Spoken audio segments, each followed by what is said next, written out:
Hi, welcome to Healing Humanity. My name is Dana, and I want to talk to you today about trusting in God, because a lot of people don't. Um, and I can tell you that through my experience over what I've gone through, especially when I was down in Texas um, and in Michigan, actually, things were pretty frightening. So much so that I was aware that people were trying to, or about to, set me up to steal my car. um, I was aware that, my pastor of my church came to my apartment complex and was outside of the complex, which was a gated community, was outside of the gate waiting for me in the shadows, dressed in a white paper suit with a weapon behind his back. Um, I was aware that I was being oppressed as I was being sent around in all these really shady, um, dark areas of Texas. So much more. Threats and tires slashed and that kind of thing. So I knew that I was at risk, high risk, for something to happen. And I prayed to God to save me, to keep me safe, you know. And during that time, towards the end, I was reading Isaiah, and one of the things in Isaiah was, "So do not fear, for I am with you. Do not be dismayed, for I am your God. I will strengthen you and help you. I will uphold you with my righteous hand." And that's Isaiah 41:10. And I read that and I thought, well, why are you not saving me? Why are you not um, protecting me? But then I realized, even though these things are happening, even though I can see them and understand what man is trying to pull off, they didn't succeed. They weren't succeeding. And I had no idea why. Well, it was because I was praying to God for my own safety. I was praying to God um, to to keep me healthy, to keep me safe, and to keep me alive, and and to strengthen me. And what I found really strange, because when you're going through it, you're terrified, but I still had a small sense of peace. I knew there had to be goodness somewhere, right? And if you feel like that, I just encourage you to continue to pray, continue to ask God to save you, to release the fear, um, to ask Him to strengthen you, and ask Him to deliver you from whatever it is that's going on in your life. That's what I did, and He did. He delivered me quite nicely into a place that I'd always wanted to be. I went over to Michigan, and I absolutely loved it. It was it was the best thing I did for myself at that time, and I was so glad that I did. And although even there was a lot of undertones of threats and um, ugliness and judgments and things like that. And there was, at the towards the end, there was a time where I was or made aware that people, man, were making plans to sell me to people that would, um, they call it snuff films. But that didn't stop me from going and walking where I needed to. It was a walking island. There's no place to hide. I mean, you just have to continue. You have to go and walk wherever you need to go, or ride your bike wherever you need to ride your bike. And I do recall a time, there's an area where I was living, to where, downtown was. There's an area that you can go that's quite quite wooded. There's no other life other than wildlife, and I mistakenly went that way, and I realized that that was a mistake, because there was two gentlemen that were sitting on a bench that I had never seen before, and I thought, okay, this is the last time that I do this. So you have to be smart about things, right? You have to be wise in your surroundings, but at the same time, you can't stop living. You have to trust that God has a plan for you. You have to trust that love is going to get you through. because God is love. God is supposed to be love. And no matter what happens around you, no matter what man is trying to do or trying to manipulate in your life, if you are being targeted, if you're being gang stalked, if you're being in any way controlled, I want you to keep praying, because my prayers brought out people and brought out love and brought out God to protect me, to continue my path and allow me to keep going, allow me to take my next breath at times.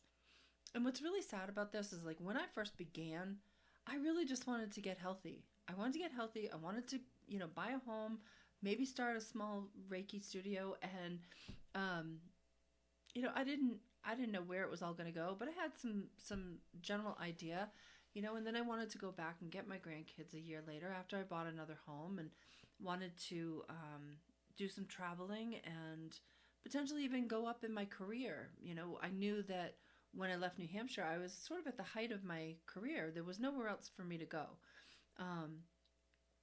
if I was working for someone else. And, so I thought about, in New Hampshire, I had started a management company, and then I decided to move to Texas, and so put that to the side and was attempting that there, and my life was threatened, and it's been ugly. None of the plans that I had when I left New Hampshire have either, one, come to fruition, or two, even been a possibility.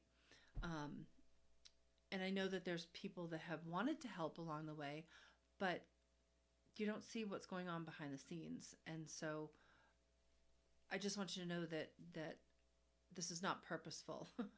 This is to sustain life and to, keep the path that I'm on, and I don't know where it's going to lead me. I don't know what is next. Like I said, one of my last podcasts is that I don't know where God is leading me, but I have to trust the fact that it's purposeful, because it's been purposeful all along. Even some of it I still don't understand. Some of what I've seen I don't quite grasp. But one day I know I will. That I'm sure of. Because things that happened 50 years ago make sense now, today. And that gives a godly person hope. That gives you something that you can lean on in those times of trouble. That although we all have free will, there is still a master plan for you. You can choose one of two ways, but ultimately there's a master plan at play here. And that's God, and that's love. And that's where we're all supposed to be coming from when we're dealing with one another.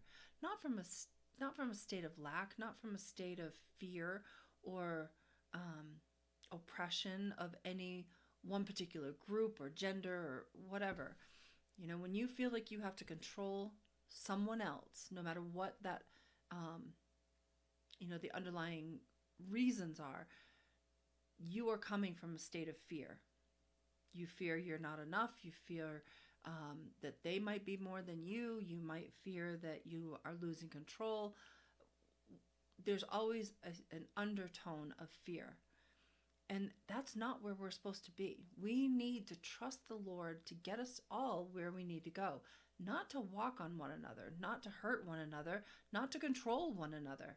Under no circumstances should we be planning to control one another. In fact, some of the systems that have been put into play were warned back in the, early times when Mary Magdalene was talking to the disciples. She said, don't put in systems that you are going to have to be held to later on.